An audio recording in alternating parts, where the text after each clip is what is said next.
The judge in the case ordered him to jail for contempt of court, and he's in jail for life or until he fills out the form pursuant to the court's instructions.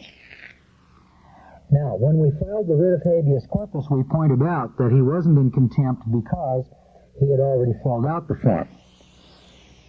Yeah, that's right. He filled out the form. It's just that they didn't like the answers he gave. So the question is, can he be jailed for contempt of court because the court doesn't like his answers?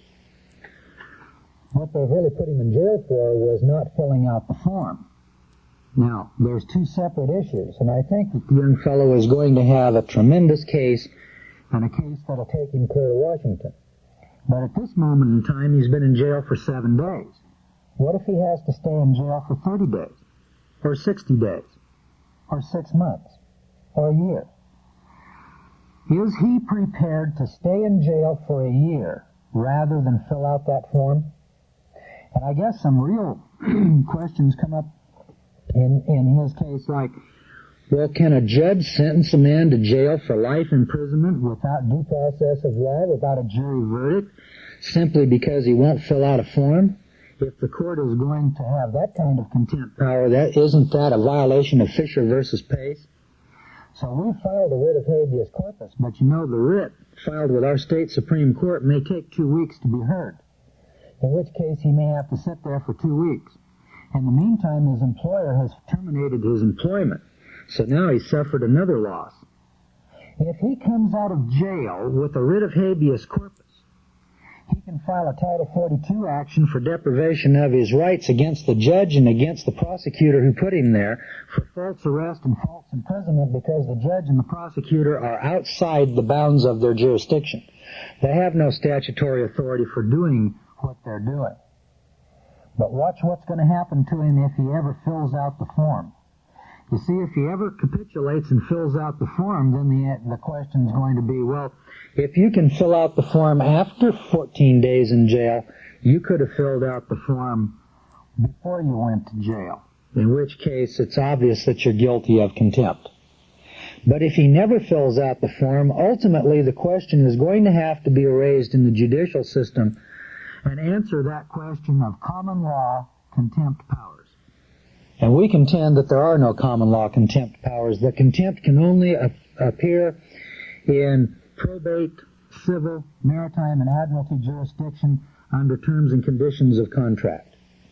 It's certainly true in the Wilson case in 1909. Wilson went to jail for 30 days because he wouldn't produce the books and records of the American Tobacco Company, I believe it was, and the Supreme Court said he could go to jail and stay there forever, for all they cared.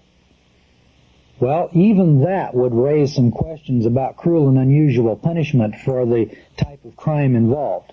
But let's suppose that Hale versus Hinkle came into play and a corporation cannot withstand the suit of the state, and let's suppose that the Wilson doctrine comes in and that he must turn over the records and books or go to jail forever. What are you going to do with the man who claims constitutional rights and has no contract with the state? Don't they have to prove jurisdiction? If a corporate officer can be put in jail pursuant to the corporate charter because there's a contractual agreement, we can understand that. But doesn't this court have to prove, assert and prove jurisdiction under Thiebateau? And what about Owens? And what about Butts versus U.S.? Are any of those cases apropos? You see, the catch-22 circumstance that this young fellow's in is that the government cannot turn him loose. Because if they turn him loose, then they admitted the prima facie evidence that it's false imprisonment. Otherwise, why would you turn him loose? You've already said you must go to jail until you fill out that form, unless or until you fill out that form. His position is, I'm not a taxpayer, and I can't fill out that form without waiving my First, Fourth, and Fifth Amendment and 14th Amendment rights, and so therefore I've got to maintain my position in the same way that George Gordon cannot take an oath, because if I took the oath, well, then why didn't you take the oath when the judge told you to? Now, I don't know how long he's going to have to stay in jail. I just know he's going to be in jail for a while until our state Supreme Court can resolve the issue, and in 7 days they've been unable to come up with a decision. You see, the state of Idaho now is caught between a rock and a hard spot. Probably for the first time in the history of this state, a man has gone to jail and said, well, I guess I'm going to be here for the rest of my life because I've adhered to my constitutional rights. Everyone else has, at every single time, to my knowledge, always capitulated. What happens when the irresistible force strikes the immovable object? I don't know, but it'll be interesting to find out. Now, while we're waiting for a decision on this case, let me remind each and every one of you the story of Gideon. Gideon is found in the book of Judges, which is an Old Testament book, and starting about chapters 6 through 9, you'll notice that there was a battle that was about to come up, and he went out to get some volunteers, and there was 32,000 people volunteered for the war. They all gathered together, and God told Gideon to tell 20,000 of them to go home. He said, all you that are weak and faint-hearted and have wives and children, and you're worried about the mortgage, and you're worried about the IRS and EPA and all the rest of the Anakims and the Girgashites out there, then you people go on home. And there was 10,000 left, and of the 10,000 that were left, he said, well, now go down by the river over there and let's give you another test. And they tested them, and when it was all said and done, they had 300 good men. That's all we need is 300 good men. We don't need thousands of Joe Sixpacks out here muddying up the court. It's worse when you go into the jail and then capitulate and knuckle under.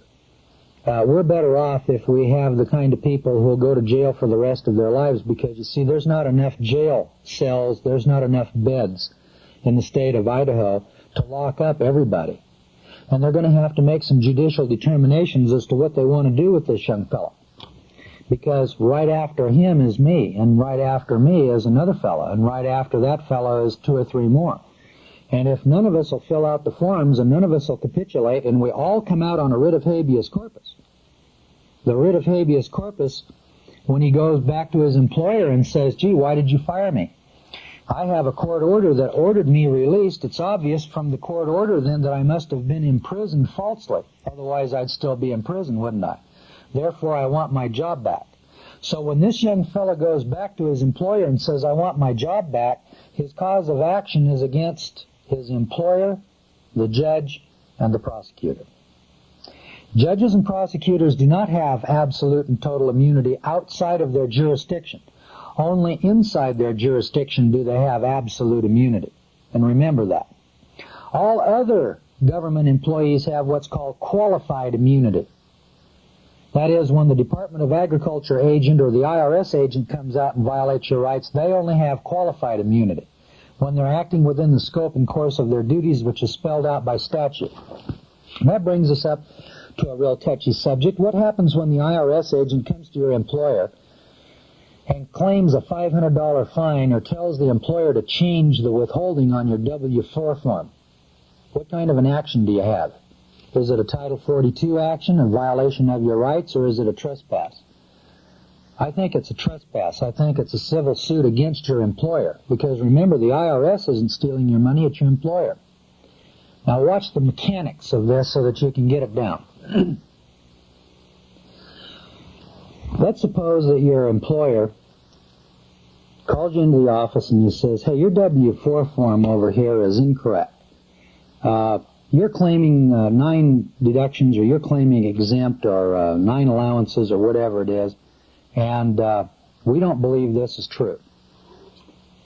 Oh, you don't like my contract. Is that what you're telling me, boss? Well, it's obvious that you're not exempt. Well, let me ask you a question, boss. How many apartment houses do I own? How many oil wells do I have an interest in? How many offshore trusts do I own? Now, do you see, your boss is sitting there going, well, I don't know. Well, how many do you have, George? Well, how many I have is none of your business, but if you'll read that contract, it plainly says that I'm the one to make the assessment as to what my tax liability is going to be. Oh, you're a tax protester, Gordon. I am not a tax protester. And don't you ever call me a tax protester again. Now, do you understand me? I think that'll take the wind right out of his sails. Now, I filed a W-4 form, and I filed it in good faith, and I filed it under penalty of perjury. If there's something on here that's perjured, then the cause of action is with the government, and they can charge me with perjury, and we'll take up that issue on the courtroom floor. Is that what you want to do, boss? Well, the IRS has instructed us. Okay, well, let me instruct you. If you take 1 nickel out of my property, then I'm going to have to take action against you personally. Now, do you understand my position? No hard feelings. Let me suggest this for you, boss, so that you don't get caught in the middle. Why don't you file an interpleader with the IRS?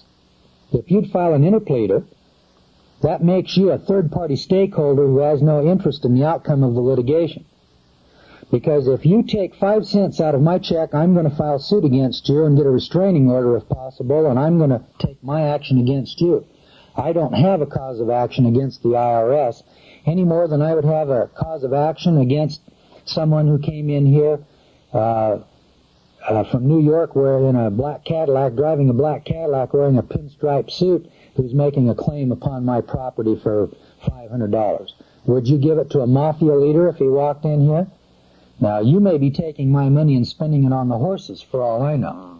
You may be stealing my property and then just claiming that you're doing it because the IRS told you to change my W-4.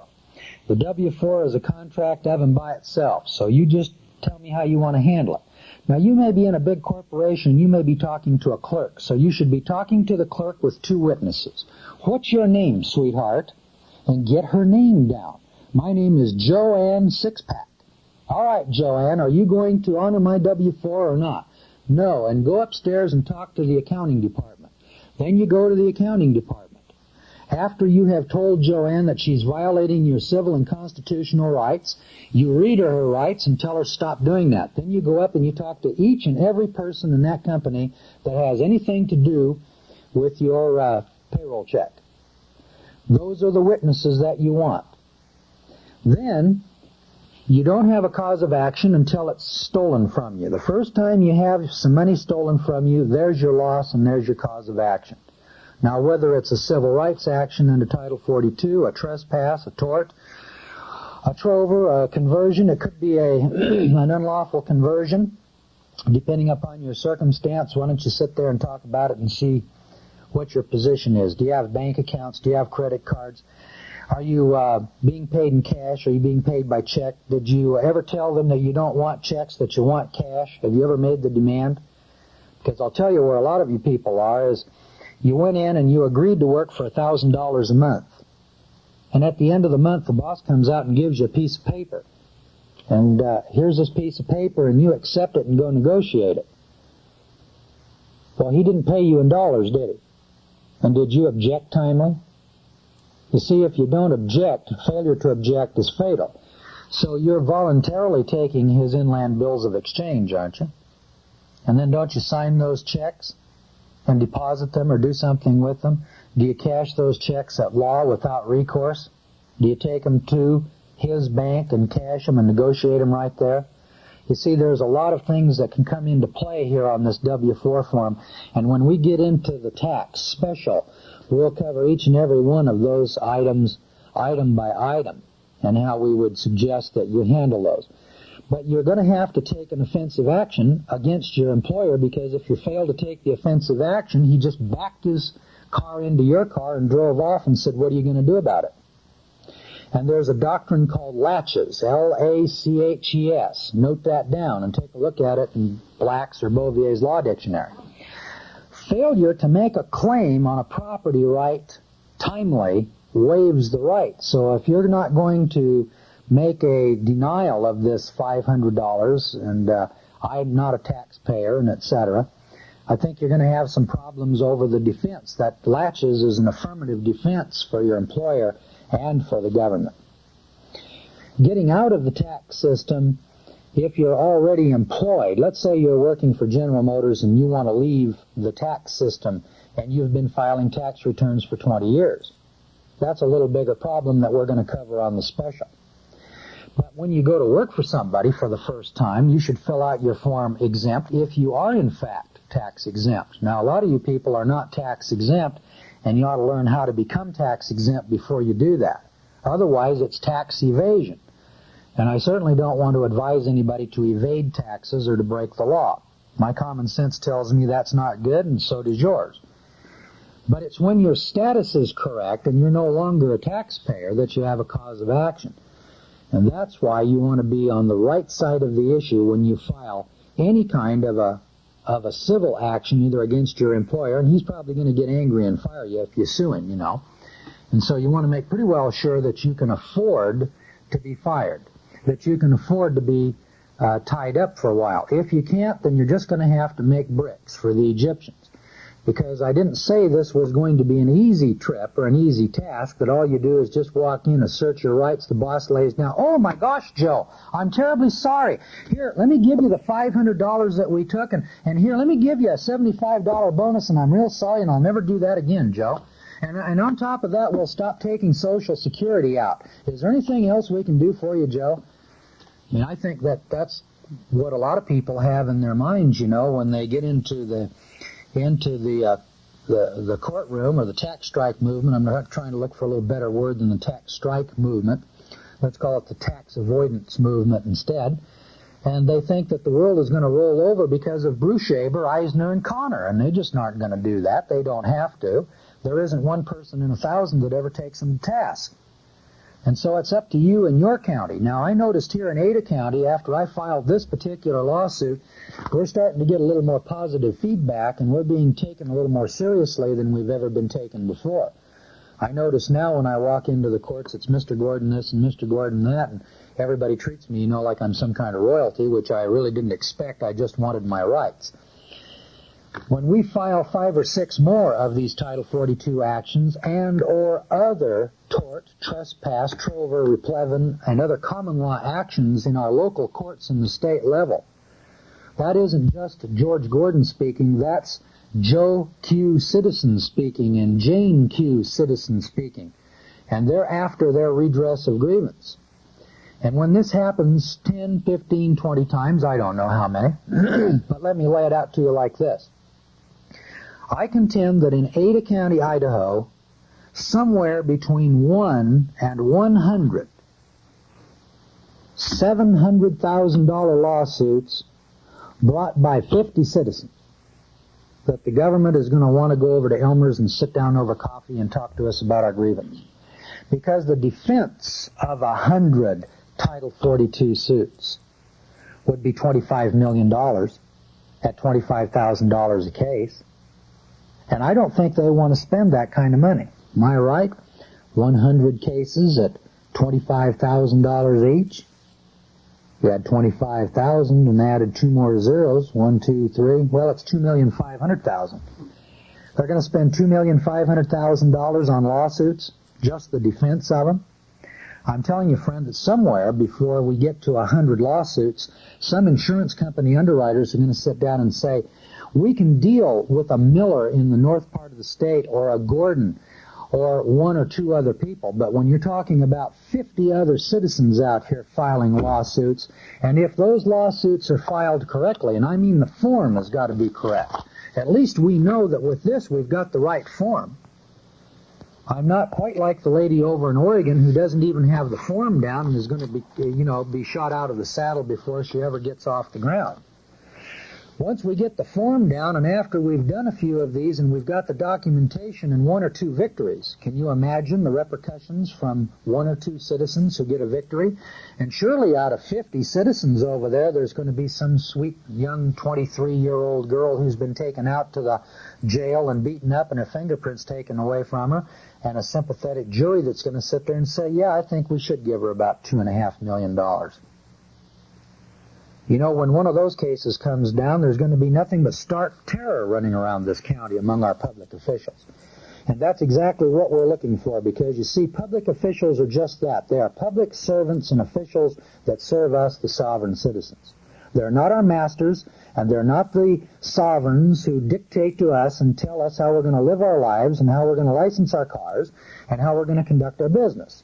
They're our servants, and it's up to us to take control of our government, because in Article 1, Section 2 of the state of Idaho, we have and have reserved to ourselves the prerogative to alter, reform, or abolish the forms of government that oppress us. And all I'm saying is that I'm going to alter, reform, or abolish these forms of government.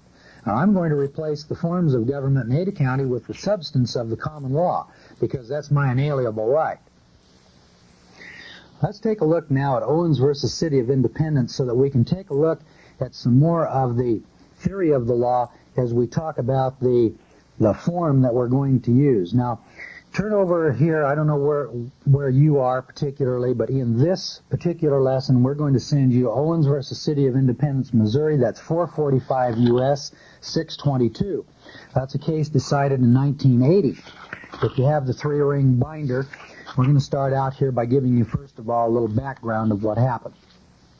This fellow, Owens, is the chief of police in Independence, Missouri, and for whatever reason, he was fired from his job, denied due process of law, and he brought an action based upon his civil and constitutional rights into the courts, and he took it to Washington, D.C.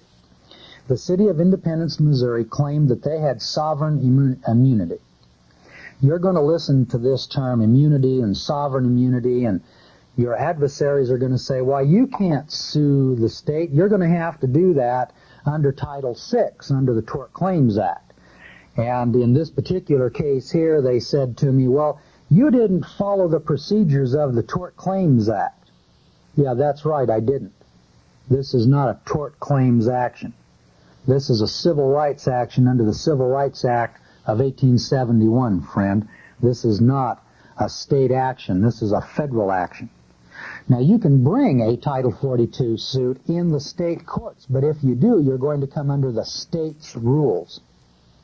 And the state of Idaho requires by statute under Title VI, as an example, that you file a letter with the city or the municipality that you intend to sue. All right? I agree with that. I'll do that. Anytime I want to bring the Title 42 suit in a state court, I'll make sure that I follow the rules of procedure under the Tort Claims Act of Title VI. But meanwhile, friend, back on the farm, if it's a Title 42 action, you're bringing this action against public employees in the federal district court, and this federal statute under 1983 was in existence before the state of Idaho was a twinkle in somebody's eyeball. In 1871, we were still a territory and didn't become a state until 1890. And that's the issue and the argument on that. I was even surprised that they brought that argument up. So the mechanics of the suit that you file must be pursuant to the statutes of your state. If you're going to file an action in a state court, you're going to have to file the state statutes, or you're going to have to observe the state statutes. And it may or may not be a common law action. You see, it may be a civil law action because of the amount of money that's involved. In this state, if it's below $2,000, you're going into the magistrate's court whether you like it or not. But if you'll sue the guy for $2,000 plus $10,000 in punitive damages, now you can claim your common law rights and bring that thing into the district court.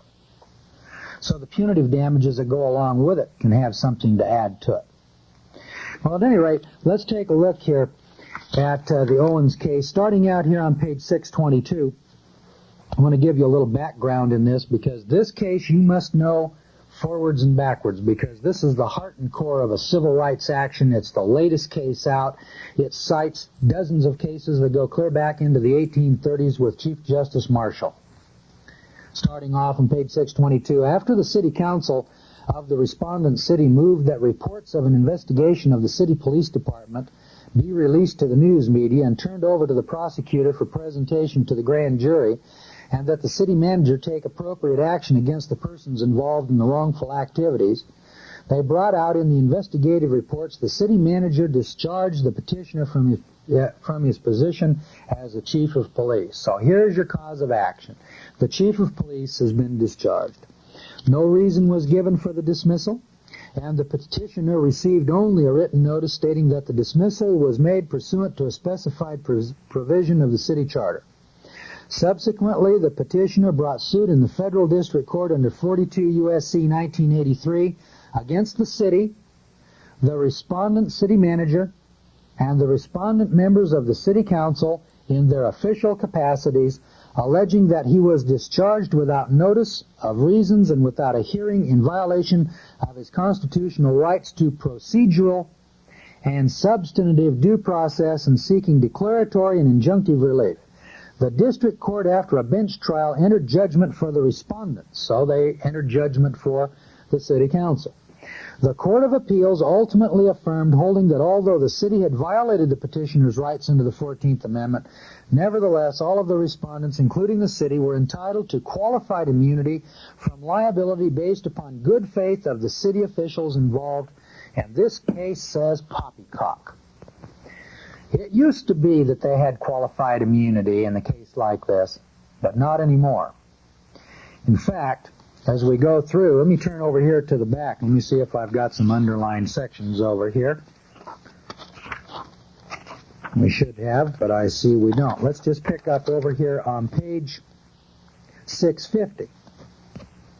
At the top of the page, there's some examples in here. It says, in sum, we can discern no tradition so well grounded in history and reason that would warrant the conclusion that enacting one of the Civil Rights Act of the 42nd Congress extended to municipalities a qualified immunity based on the good faith of their officers. Talk about a valuable statement. Here's your Supreme Court saying, we don't think that the 42nd Congress intended to make public officials immune from prosecution for their evil and wicked doing. You can see that for yourself. Why, my goodness, if the public officials were immune from their actions, they'd be absolute and total despotic dictators, wouldn't they? And what redress of grievance would we have if we couldn't sue them? Going on, absent any clearer indication that Congress intended so to limit the reach of a statute expressly designed to provide a broad remedy for violations of federally protected civil rights, we are unwilling to suppose that injuries occasioned by a municipality's unconstitutional conduct were not also meant to be fully redressable through its sweep. Fully redressable. So anytime you have a policeman or a public official in any capacity violating your civil or constitutional rights, and this could even be the president of a corporation or anybody who's working within a private organization. Your boss can be charged under here if he violates your rights. This then is the vehicle, and it's Owens versus City of Independence. There is the key case that you must know and understand. Once you get Owens between your ears, all of a sudden your perspective changes. Wait a minute. What's your name? Who are you? You're the paymaster here? Who told you to steal this money from me? And all of a sudden, the bear who's being hunted now circles around behind the hunter. Who is this fellow with the stick in his hand threatening me? And now all of a sudden you're on the offensive. What's your name, where do you live, and who told you to steal this money? Okay, they don't have any qualified immunity.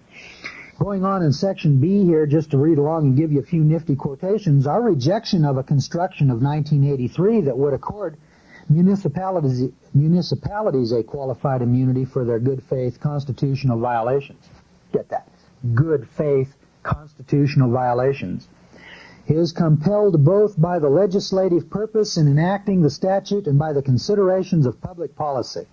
The central aim of the Civil Rights Act was to provide protection to those persons wronged by the misuse of power possessed by virtue of state law and made possible only because the wrongdoer is clothed with the authority of state law. Now, anybody who's clothed with the authority of state law, be he a judge, a mayor, a city councilman, a policeman, whoever he is clothed with certain powers, isn't he? And it's when he misuses those powers. Now, how do you get him to misuse the powers? Well, that's up to you to demand your rights and to advise him of what he's doing wrong. It isn't enough for you to just ignore what he's doing or go home and say, you won't believe what they did to me. Why? They took $500 from me. Well, did you object? Did you find out who did it? Did you get any names and addresses, time, dates, and places? Did you gather any evidence or information? No. Oh, I see. You're in the parking lot. This guy backs up, runs into the side of your car, and drives away. Did you get his license number? No. Did you get the color of the car? No. Do you know what make of car it was? No. Do you know who was driving the car? No. But I'm going to sue that so-and-so for doing that to me. Why, he can't back into my car like that. Just what exactly are you going to do about it, dummy? So unless you've got the presence of mind and the knowledge to get the documentation and the facts and figures, you're not going anywhere. And so unless you know and understand the Owens case, then you're not even going to be able to file the petition. You're not even going to be able to make out a summons now, are you? So you've got to identify the perpetrators. Now, a lot of people that I know of or have heard about have gone out and filed suit against certain IRS agents in this matter. Wrong. You got the wrong party. When your employer takes the $500 because he got a letter from somebody in Ogden, Utah that told him to do it and to send it to them, why don't you ask your employer so that you can get this set in cement? Why don't you walk in and say, sir, if you got a letter in the mail from Joe Baloney in Providence, Rhode Island and told you to send $500 of my paycheck, would you send it to Joe Baloney in Providence? If he answers the question yes, he's made a confession that you can later use against him in court, that he willingly steals your property and will give it to anybody that asks for it. And two, if he says no, well, then he's condemned himself. Well, if you wouldn't give it to Joe Baloney, then why did you give it to some anonymous IRS agent? And if you'll notice, these IRS agents don't sign those. They type their names in. And so all that's happening is that there's an extortion letter coming from an anonymous IRS agent in Ogden, Utah to your employer. What you want to do is to find out, well, who is this fellow? You see, your boss may have a cause of action against the extortion, but let's picture it like this. I walk into your boss and I say, hey, dummy, I want $300 of Joe Sixpack's paycheck because he owes it to me. Your boss gives me the $300 and I walk out the door with it. Where's your cause of action, against me or against your boss? Well, it's against your boss. Your boss gave the money away, and his cause of action, if he wants to recoup, has to be against me. He can sue me. And that's the way that's going to come down, if it's going to come down at all. So you just bear that in mind. That's a wrongful conversion or a trover. Your boss took your money and converted it to his own use. And then his defense will be, no, I didn't. I gave it to the IRS. I don't know that. I think you went down to Reno and blew it at Harrah's on a crap table. That's what you're doing with my $500. And you're claiming that you gave it to the IRS. And he comes in with a letter with a typewritten name at the bottom of it. That's not even admissible as evidence. He can't even come into court with an affirmative defense with such a foolish letter as that. And you're going to bring in your W-4 form and say, this is the W-4 form I filed, right there, in black and white. And you'll move and put that into evidence, as we learned how to do in lessons 23, 4, 5, and 6. You'll lay the foundation and you'll put this W-4 form in. Here's my signature at the bottom of this contract, and here are my demands and stipulations. And my employer took $500 of my money, and he went to Reno or someplace and spent it. And it's for that reason that I've been damaged, and I want a restraining order against him from ever doing this again. The scam that the IRS is perpetrating on these W-4 $500 fine capers is amazing. The IRS is totally innocent. You couldn't nail them in 100 years, and your boss will never be able to nail them. It's an extortion and a graft scam that works like it does on 102nd Street in New York when some guy walks into a cleaning establishment and says, if you don't want your cleaning establishment to burn down, it'll be $100 a month, and the man comes by on every Friday to pick up $25 a week and grin at you. And if you don't pay the $100, your place of business is going to burn down. And so your boss is sitting there stealing your money for the benefit of the IRS, and they're smart enough to stay in the background. There's no documented evidence that anything ever came from the IRS from some of the letters that I've seen. And if you do get one that's signed with a signature on it, you tell your boss that that's between him and that person, that you don't have any contract with the IRS. Your contract is with him, and that you don't have any tax liability. Let me go on and read a couple of more of these nifty quotations here from the Owens case. Over here on page 652, Our previous decisions, and right above these footnotes here on page 652, our previous decisions conferring qualified immunities on various government officials are not to be read as derogating the significance of the societal interest in compensating the innocent victims of governmental misconduct. Rather, in each case, we concluded that overriding considerations of public policy nonetheless demanded that the official be given a measure of protection from personal liability. The concerns that justify those decisions, however, are less compelling, if not wholly inapplicable, when the liability of the municipal entity is at issue. You see, the individual may have some qualified immunity. A judge may have some qualified immunity. In fact, a judge has absolute immunity within his jurisdiction. But that doesn't mean that the municipality or that the state or the county, in this case, the court has said that municipal governments have absolutely no immunity whatsoever. Over on page 64, or 654, the first consideration is simply not implicated when the damages award comes not from the official's pocket, but from the public treasury. It hardly seems unjust to require a municipal defendant, which has violated a citizen's constitutional rights, to compensate him for the injuries suffered thereby. Indeed, Congress enacted Section 1983 precisely to provide a remedy for such abuses of official power. See Monroe versus Pape. There must be 20 cases that the Supreme Court is citing in here. So when I give you Owens versus City of Independence, by the time you go to file your suit, when I walk into that courtroom, I'll probably have 25 cases that I picked out of here that the Supreme Court's already researched for me. And that's what you do. You let the Supreme Court do your research for you. In this Monroe versus Pape, then, the elemental notions of fairness dictate that one who causes a loss should bear the loss. So when the city of Boise hires a policeman who steals my car, the policeman may sit there with some qualified immunity because, gee, I was only doing my job. But the city of Boise has no immunity whatsoever if they took my property without due process of law.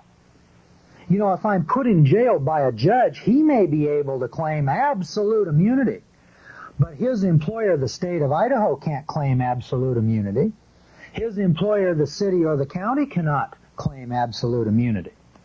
It has been argued, however, that revenue raised by taxation for public use should not be diverted to the benefit of a single or discrete group of taxpayers, particularly where the municipality has at all times acted in good faith.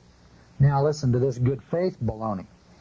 On the contrary, says the High Court, the accepted view is that, stated in Thayer versus Boston, that the city in its corporate capacity should be liable to make good the damage sustained by an unlucky individual in consequence of the acts thus done.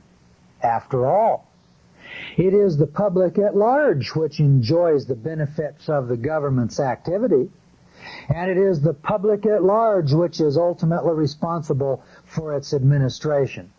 Thus, even where some constitutional development could not have been foreseen by municipal officials, it is fairer to allocate any resulting financial loss to the inevitable costs of government borne by all of the taxpayers than to allow its impact to be felt solely by those whose rights, albeit newly recognized, have been violated.